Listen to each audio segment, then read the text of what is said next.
اب ہم آتے ہیں سیدنا صالح علیہ السلام کے قصے کی طرف۔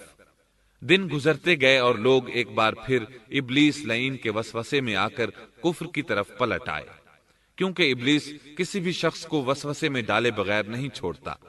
اس طرح ایک بار پھر کفر پھیل گیا، چنانچہ اللہ نے ان کی ہدایت کے لیے صالح علیہ السلام کو مبعوث فرمایا۔ یہ سمود کے پوتوں میں سے ایک عربی نبی تھے۔ ان کا نسب نامہ اس طرح ہے: صالح بن عبید بن سیاف بن ماشح بن عبید بن حاضر بن سمود بن ارم بن سام بن نوح علیہ السلام۔ گویا صالح علیہ السلام کا تعلق قوم سمود سے تھا، اور یہ قوم عاد کی نسل سے تھی۔ سمود کی قوم نے یمن کو خیر باد کہا اور جزیرے سے شمال کی طرف منتقل ہو گئے، پھر وہاں ہجر نامی ایک بستی میں جا ٹھہرے۔ قرآن کریم کی سورۃ الحجر اسی بستی کے نام سے موسوم ہے۔ قوم عاد کا تذکرہ سورۃ الحجر کے علاوہ سورۃ الاحقاف اور سورہ ہود میں بھی ہے۔ اللہ تعالی سورۃ الحجر آیت 80 میں فرماتے ہیں: وَلَقَدْ كَذَّبَ أَصْحَابُ الْحِجْرِ الْمُرْسَلِينَ، اور ہجر والوں نے بھی رسولوں کو جھٹلایا۔ ہجر قوم سمود کا مرکزی شہر تھا۔ اب وہ مدائن صالح کے نام سے مشہور ہے۔ یہ شہر مدینہ منورہ کے شمال مغرب میں 380 کلومیٹر کے فاصلے پر واقع ہے۔ یہ لوگ بھی پہاڑوں کو تراش کر گھر بناتے تھے۔ یہ صنعت اور کاریگری انہوں نے قوم عاد سے وراثت میں پائی تھی۔ اللہ تعالی سورۃ الفجر آیت 9 میں فرماتے ہیں: وَثَمُودَ الَّذِينَ جَابُوا الصَّخْرَ بِالْوَادِ، اور قوم سمود کے ساتھ کیا کیا جنہوں نے وادی میں بڑے بڑے پتھر تراشے تھے۔ قرآن مجید میں اللہ تعالیٰ ایک مقام پر فرماتے ہیں: اور ہم نے قوم عاد اور سمود کو غارت کیا جن کے بعض مکانات آپ کے سامنے ظاہر ہیں۔ ان کے مکانات ان کی تباہی سے لے کر اب تک موجود ہیں۔ شام کے راستے میں خیبر، تیماء سے تبوک تک قوم سمود کے آثار پائے جاتے ہیں۔ یہ لوگ کس طرح پتھر تراش تراش کر گھر بناتے تھے، اللہ تعالیٰ نے سورۃ الاعراف آیت 74 میں اس کا ذکر کیا ہے: وَاذْكُرُوا إِذْ جَعَلَكُمْ خُلَفَاءَ مِنْ بَعْدِ عَادٍ وَبَوَّأَكُمْ فِي الْأَرْضِ تَتَّخِذُونَ مِنْ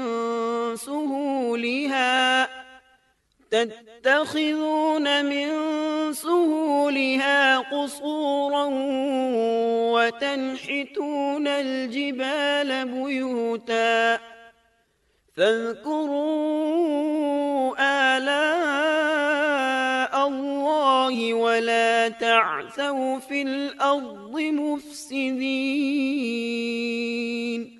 اس وقت کو یاد کرو جب اللہ تعالیٰ نے تمہیں قوم عاد کے بعد جانشین بنایا اور تمہیں زمین پر رہنے کا ٹھکانہ دیا کہ نرم زمین پر محل بناتے ہو اور پہاڑوں کو تراش تراش کر ان میں گھر بناتے ہو، سو اللہ کی نعمتوں کو یاد کرو اور زمین میں فساد مت پھیلاؤ۔ یہ آیت ان کی طاقت، جسم کی صلاحیت اور ماہر فن ہونے پر دلیل ہے۔ پہاڑوں کو تراشنا دراصل قوم عاد کی عادت تھی۔ یہ بھی چونکہ انہی سے تھے، اس لیے وراثت میں یہ کام انہیں بھی آ گیا تھا۔ جس طرح اللہ نے عاد کو اپنی نعمتوں سے نوازا تھا، اسی طرح سمود کو ان سے بڑھ کر نعمتیں دی تھیں۔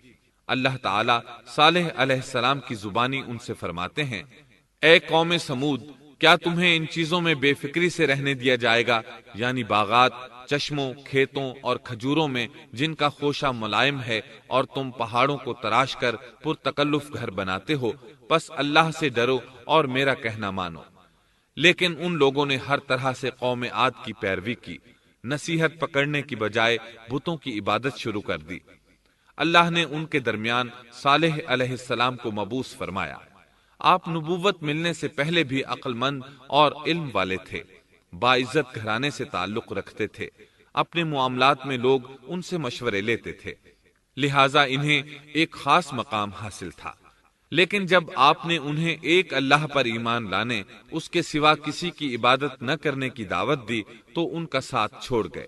جواب میں ان سے کہنے لگے: يا صالح قد كنت فينا مرجوا قبل هذا اے صالح، اس سے پہلے تو ہم تجھ سے بہت کچھ امیدیں لگائے ہوئے تھے۔ مطلب یہ کہ پہلے تو ہمارے نزدیک آپ کا بہت مرتبہ تھا، مقام تھا، ہمیں آپ سے بہت امیدیں تھیں، لیکن آپ نے تو یہ باتیں کہہ کر ہماری ساری امیدوں پر پانی پھیر دیا۔ ان کے اس جواب کے باوجود صالح علیہ السلام انہیں اللہ کی طرف بلاتے رہے اور ان سے کہتے رہے، اے میری قوم، اللہ کی عبادت کرو، اس کے سوا تمہارا کوئی معبود نہیں۔ تمام انبیاء کی اپنی اپنی قوم کو یہی دعوت تھی کہ اے لوگو، اللہ کی عبادت کرو، اسی نے تمہیں زمین سے پیدا کیا ہے، اسی نے تمہیں زمین میں آباد کیا ہے، اس سے معافی طلب کرو، یقیناً میرا رب قریب ہے اور دعاؤں کو قبول کرنے والا ہے۔ اے میری قوم، تم نیکی سے پہلے برائی کی جلدی کر رہے ہو، اللہ سے معافی کیوں نہیں مانگتے کہ تم پر رحم کیا جائے؟ اللہ سے ڈرو، میری اطاعت کرو، حد سے گزر جانے والے بے باک لوگوں کی اطاعت سے باز آؤ، وہ ملک میں فساد پھیلا رہے ہیں اور اصلاح نہیں کرتے۔ صالح علیہ السلام نے ہود علیہ السلام کی طرح اپنی قوم کو نصیحت کی، لیکن ان ظالموں نے بھی اسی طرح کفر کیا جیسے قوم عاد نے کیا تھا۔ کہنے لگے، یہ کیسے ہو سکتا ہے کہ ہم اپنے میں سے ایک شخص کے تابع ہو جائیں؟ اس اکیلے کی اتنی زیادہ فضیلت کی آخر کیا وجہ ہے؟ ہم نہیں مان سکتے کہ ہم میں صرف اسی ایک پر اللہ کی باتیں نازل ہوتی ہیں۔ پھر وہ اس سے بھی آگے بڑھے اور اللہ کے نبی کو کھلے الفاظ میں پرلے درجے کا جھوٹا کہا، جادوگر کہا۔ پھر یہ سرکش اور کافر لوگ صالح علیہ السلام کے ساتھ ایمان لانے والے کمزور غریب لوگوں کو مخاطب کر کے کہنے لگے، کیا تم صالح پر ایمان رکھتے ہو؟ ہم تو اس کے منکر ہیں۔ اس طرح صالح علیہ السلام دن رات انہیں دعوت دیتے رہے، یہاں تک کہ یہ لوگ صالح علیہ السلام سے کہنے لگے، تم نے اور تمہارے ساتھیوں نے ہمارے اندر نحوست پھیلا رکھی ہے اور اسی لیے ہم مشکلات اور مصائب کا شکار ہیں، لہٰذا تم ہم سے دور ہو جاؤ۔ صالح علیہ السلام نے انہیں جواب دیا، تم پر نحوست اللہ کی طرف سے ہے، تم فتنے میں پڑے ہوئے لوگ ہو۔ پھر اس کے بعد وہ لوگ صالح علیہ السلام سے مکمل طور پر دشمنی کرنے لگے اور انہوں نے آپ کو یہاں تک کہہ دیا کہ آپ ہماری مجلس میں نہ آیا کریں کیونکہ آپ منحوس ہیں۔ پھر بات یہاں تک پہنچی کہ صالح علیہ السلام نے انہیں اللہ کے عذاب سے ڈرایا، دھمکایا اور کہا، يا قوم أرأيتم إن كنت على بينة من ربي وآتاني منه رحمة فمن ينصرني من الله إن عصيته فما تزيدونني غير تخسير۔ اے میری قوم کے لوگو، ذرا بتلاؤ تو، اگر میں اپنے رب کی طرف سے کسی مضبوط دلیل پر ہوا اور اس نے مجھے اپنے پاس سے رحمت عطا کی ہو، پھر میں نے اس کی نافرمانی کی، تو کون ہے جو اس کے مقابلے میں میری مدد کرے؟ تم تو میرا نقصان ہی بڑھا رہے ہو۔ یعنی فرض کرو اگر میں حق پر ہوا اور یقیناً میں حق پر ہوں اور اللہ تعالیٰ نے مجھے اپنی نبوت سے بھی نوازا ہے، پھر بھی میں تمہاری باتوں میں آ کر اس کی نافرمانی کروں تو بلا شبہ اس وقت میں گھاٹے میں ہوں گا اور تم بھی خسارہ پانے والے ہوگے۔ اس پر وہ ظالم لوگ مقابلے پر اتر آئے، کہنے لگے، اگر تو سچا ہے تو کوئی معجزہ لے آ، لیکن وہ معجزہ ہماری مرضی کے مطابق ہو، اس صورت میں ہم ضرور ایمان لے آئیں گے۔ آپ ایسا کریں کہ بستی کے کنارے پتھریلی چٹان میں سے دودھ دینے والی 10 ماہ کی حاملہ اونٹنی نکالیں، اس کا رنگ سرخ ہو۔ صالح علیہ السلام سے یہ مطالبہ کر کے وہ سردار لوگ ایک طرف بیٹھ گئے اور مذاق اڑانے لگے۔ ایک کہنے لگا اونٹنی 10 ماہ کی ہو، حاملہ ہو، دوسرا کہنے لگا لازمی طور پر اس کا رنگ سرخ ہو، پھر ایک تیسرا سردار بولا اس کی کھال پر بہت زیادہ اون ہو، چوتھا بولا موٹی تازی ہو، ہم نے پہلے اس قسم کی اونٹنی دیکھی نہ ہو، پانچواں بولا وہ اتنی بڑی ہو کہ اکیلی ایک دن تمام کنویں کا پانی پی جائے اور دوسرے روز ہم پئیں۔ یہ لوگ اسی طرح مذاق اڑا رہے تھے کہ صالح علیہ السلام نے ان سے کہا، اگر تمہاری مطلوبہ اونٹنی تمہیں مل جائے تو کیا تم ایمان لے آؤ گے؟ سب نے مل کر کہا، ہاں ضرور لے آئیں گے۔ صالح علیہ السلام نے فرمایا، تب تم ایک دن سب لوگوں کو جمع کر لو۔ مقررہ دن وہ لوگ جمع ہو گئے۔ ان کی موجودگی میں صالح علیہ السلام نے اللہ سے دعا کی۔ زمین پر زلزلہ طاری ہوا، ان کی آنکھوں کے سامنے چٹان پھٹی اور اس سے بالکل ویسی ہی اونٹنی نکلی جیسا کہ ان کا مطالبہ تھا۔ انہوں نے اپنی زندگی میں ایسی اونٹنی کبھی نہیں دیکھی تھی۔ اس میں وہ تمام صفات موجود تھیں جن کا ذکر ان لوگوں نے کیا تھا۔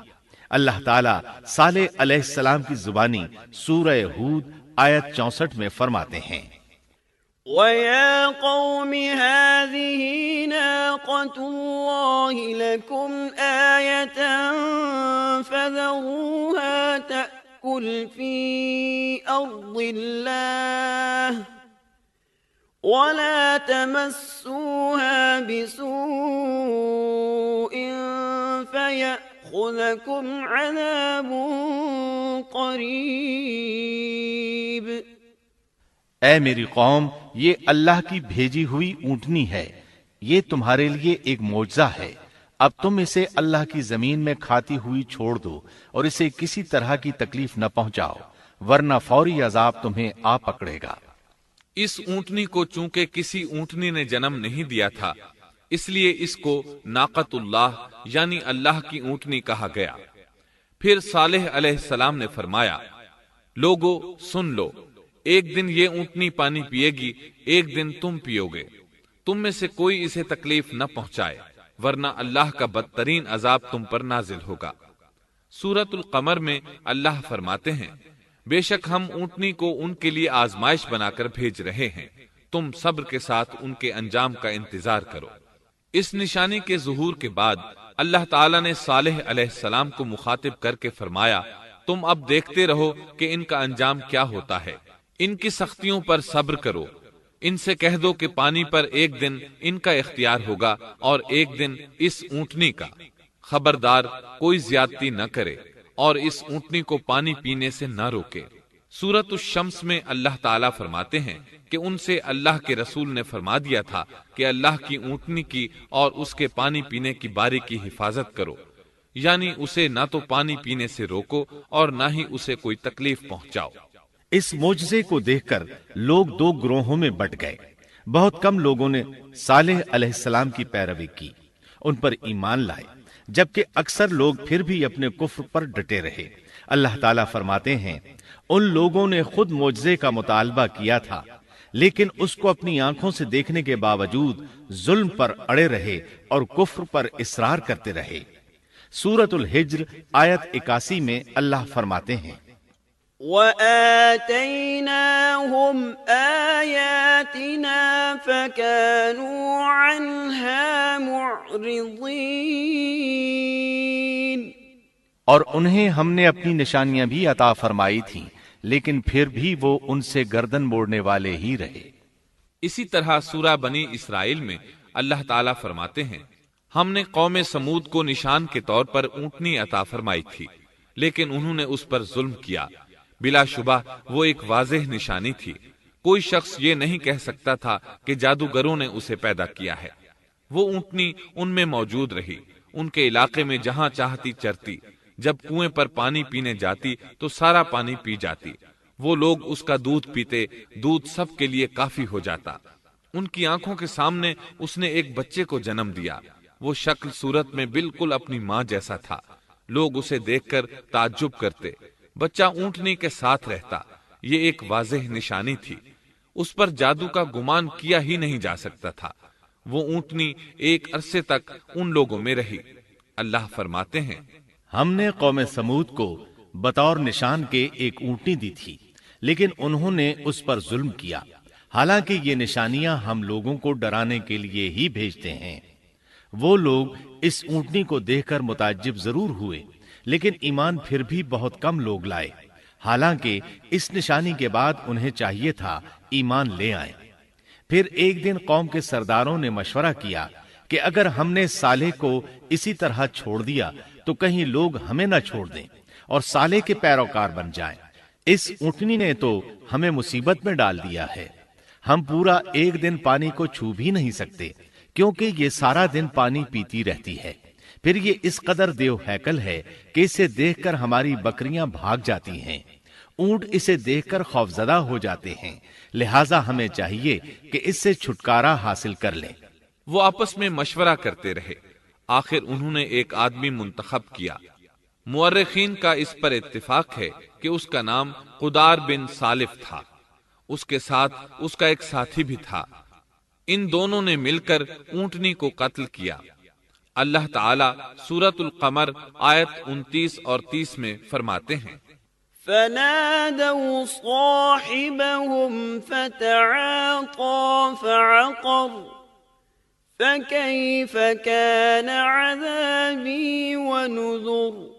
پھر انہوں نے اپنے ساتھی کو بلایا، تب اس نے ہاتھ بڑھایا اور اس کی کونچیں کاٹ دیں، پھر دیکھا ہمارا عذاب اور ڈراوا کیسا تھا۔ اس قدار کے بارے میں نبی کریم صلی اللہ علیہ وسلم کا ارشاد ہے کہ پہلے لوگوں میں سے سب سے زیادہ بدبخت یہی تھا۔ اللہ تعالیٰ نے قرآن مجید میں اس کا ذکر یوں فرمایا ہے، فنادوا صاحبہم، پھر انہوں نے اپنے ساتھی کو پکارا۔ سورۃ الشمس میں اللہ فرماتے ہیں، اذ انبعث اشقاها، جب ان میں بڑا بدبخت شخص اٹھ کھڑا ہوا۔ یہ بدبخت قدار اٹھا، اپنے ساتھی کو ساتھ لیا اور اونٹنی کو قتل کرنے کے لیے تیار ہو گئے۔ آپس میں مشورہ ہوا کہ یہ نہ کہا جائے ہم نے اسے قتل کیا ہے۔ اس طرح باقی لوگوں نے بھی ان سے اتفاق کیا۔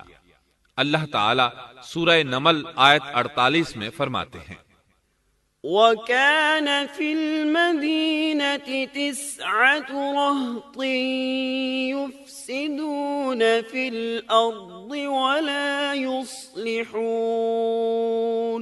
اور اس شہر میں 9 آدمی ایسے تھے جو زمین میں فساد کرتے تھے اور اصلاح نہیں کرتے تھے۔ مطلب یہ کہ یہ لوگ فساد کی انتہا کو پہنچے ہوئے تھے، ان میں بھلائی نام کو نہیں تھی اور نہ ان کا فساد کی اصلاح کا ارادہ تھا۔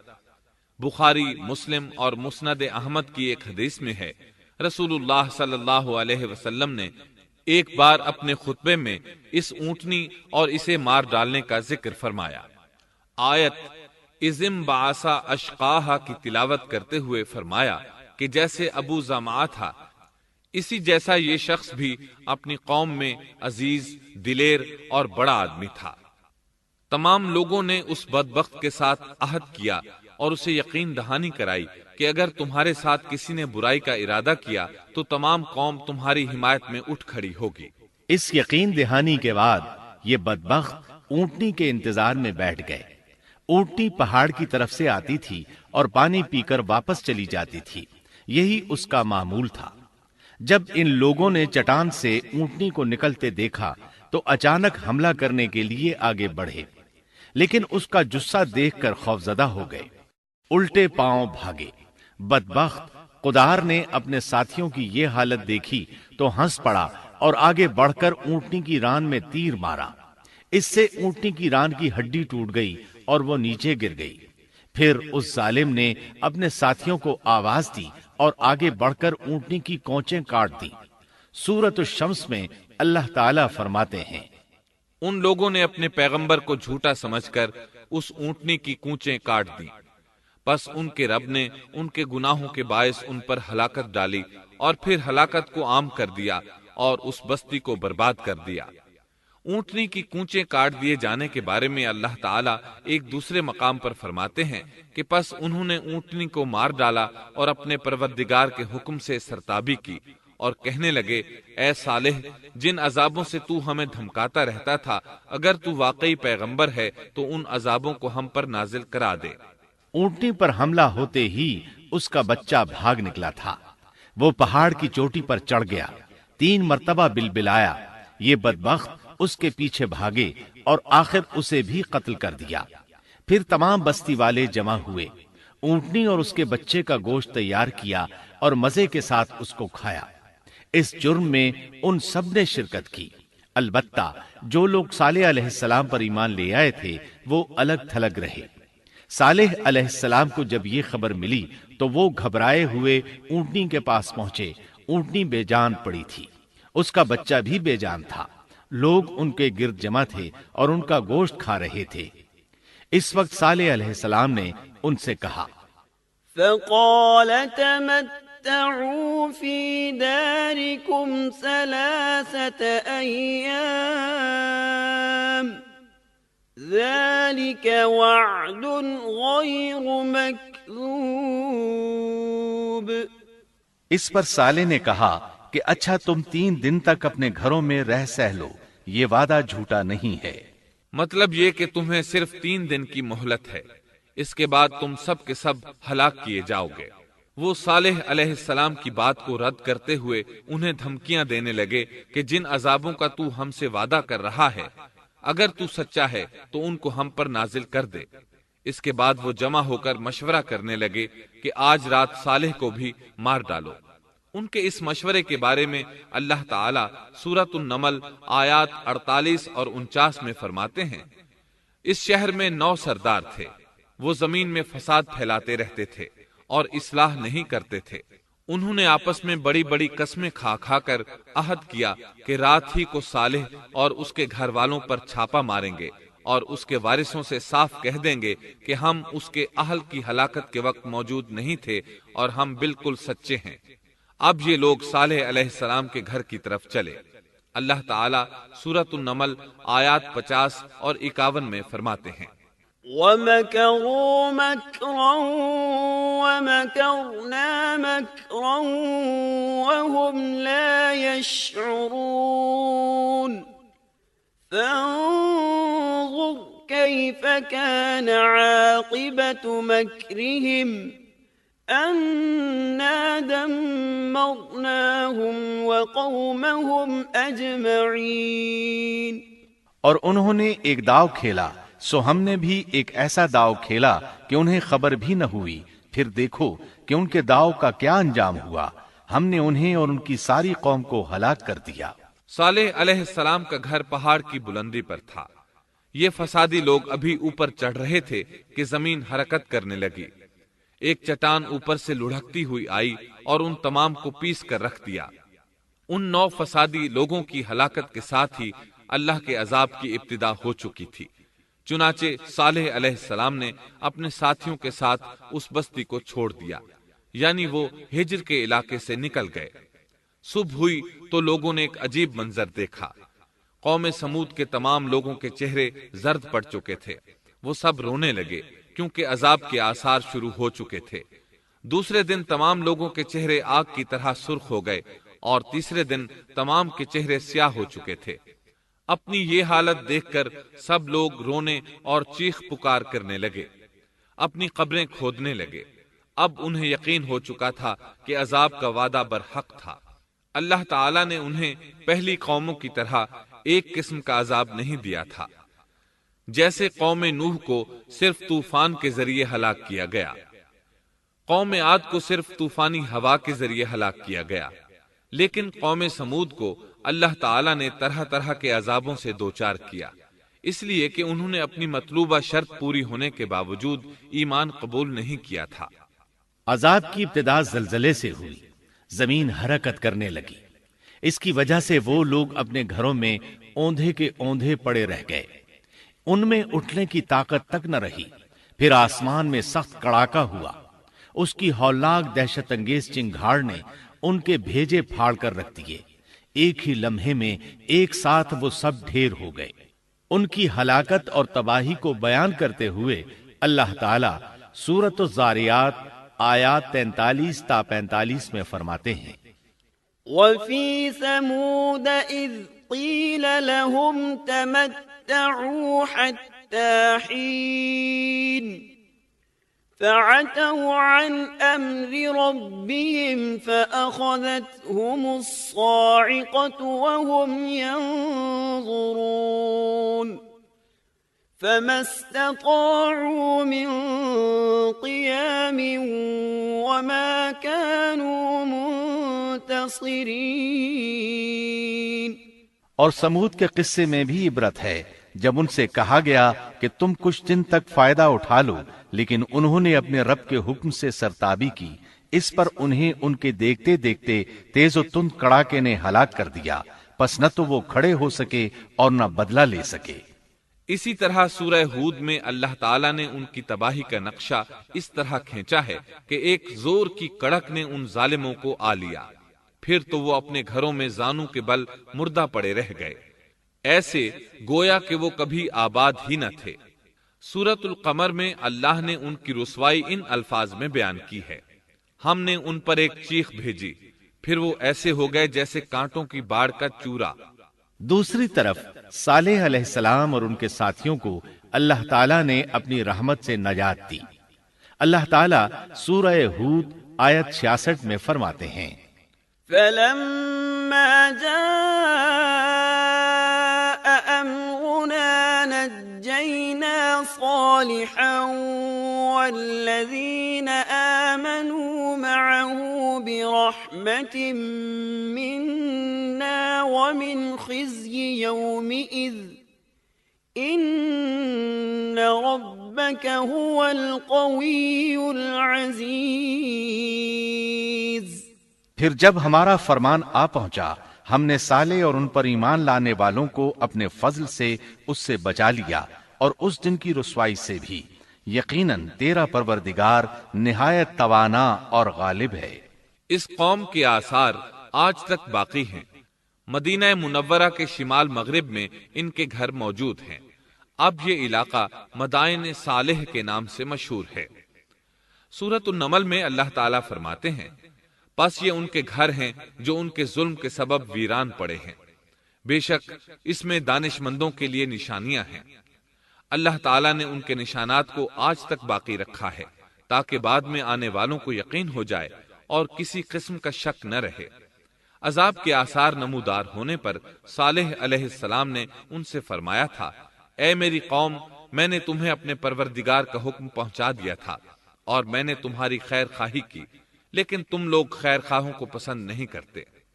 اس کے بعد صالح علیہ السلام اپنے ساتھیوں کے ساتھ وہاں سے ہجرت کر کے فلسطین آ گئے، وہیں رملہ نامی بستی میں رہنے لگے اور یہیں آپ کی وفات ہوئی۔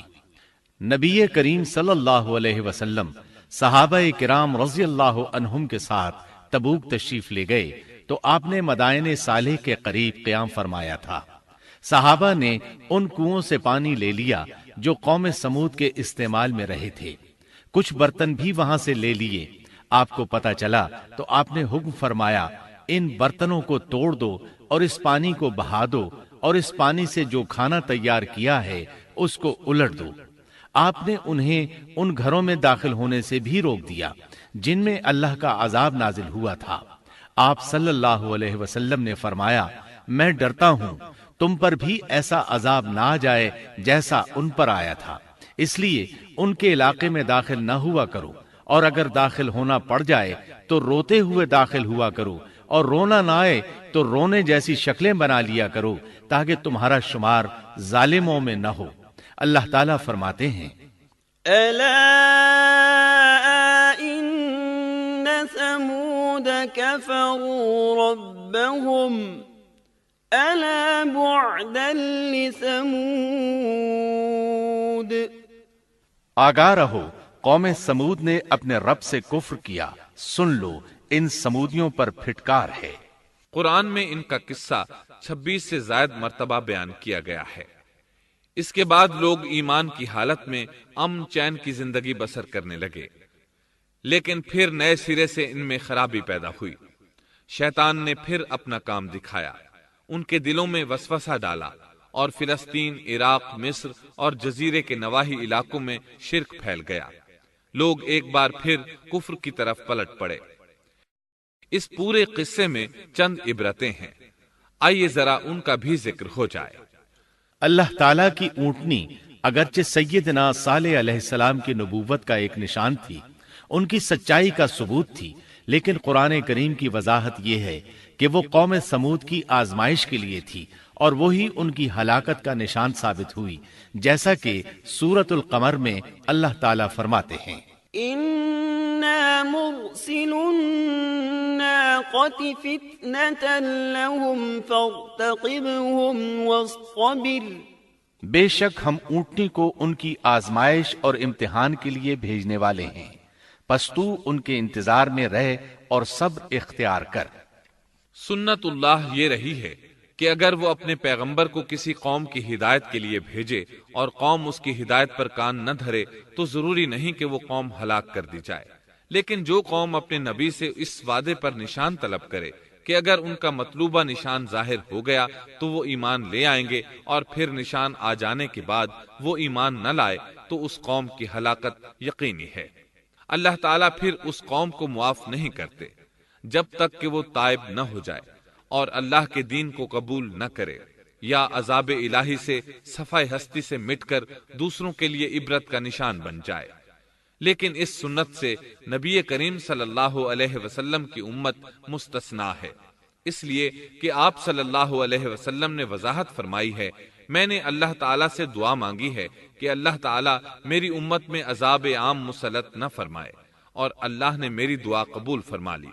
قرآن میں اللہ تعالیٰ نے نبی کریم صلی اللہ علیہ وسلم کی اس بات کی یوں تصدیق کی ہے، وما كان الله ليعذبهم وأنت فيهم اے رسول اس حال میں کہ تو ان میں موجود ہے، اللہ تعالیٰ ان کافروں پر عذاب مسلط نہیں کرے گا۔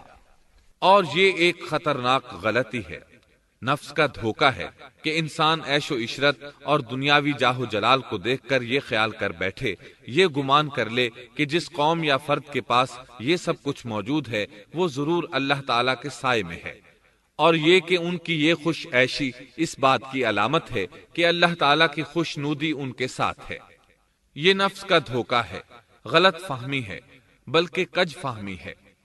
قرآن کریم کے اس واقعے میں جگہ جگہ اس بات کی وضاحت ہے کہ بعض اوقات زیادہ سے زیادہ خوش عیشی زیادہ سے زیادہ عذاب کا پیش خیمہ ثابت ہوتی ہے، اگرچہ قوموں کے لیے اس کی مدت چند ماہ یا چند سال نہیں بلکہ گھبرا دینے والی مدت ہی کیوں نہ ہو، مگر ہر قسم کی دنیاوی کامیابیوں اور خوش عیشیوں کے ساتھ جب ظلم، سرکشی اور غرور کسی قوم کا مستقل شعار بن جائے تو سمجھ لو اس کی تباہی اور ہلاکت کا وقت قریب آ پہنچا۔ اللہ تعالیٰ فرماتے ہیں، تیرے رب کی پکڑ بہت سخت ہے، لیکن اس کے ساتھ ہی یہ بات بھی ہے کہ کسی قوم میں تمام تر خرابیوں کے باوجود اگر قوم سے اکثر افراد اللہ کے شکر گزار ہوں، اس کے بندوں کے ساتھ انصاف کرنے والے اور آپس میں نیک نیت اور خیرخواہی کرنے والے ہوں تو بلا شبہ وہ اللہ کے ہاں مقبول بندے ہیں، اور انہی کو دنیا اور آخرت کی کامیابیوں کی بشارت ہے، اور انہی کے لیے یہ دنیاوی عیش اللہ کی بے انتہا نعمتوں کی علامت ہے۔ انہی الفاظ پر سیدنا صالح علیہ السلام کا قصہ اختتام کو پہنچا۔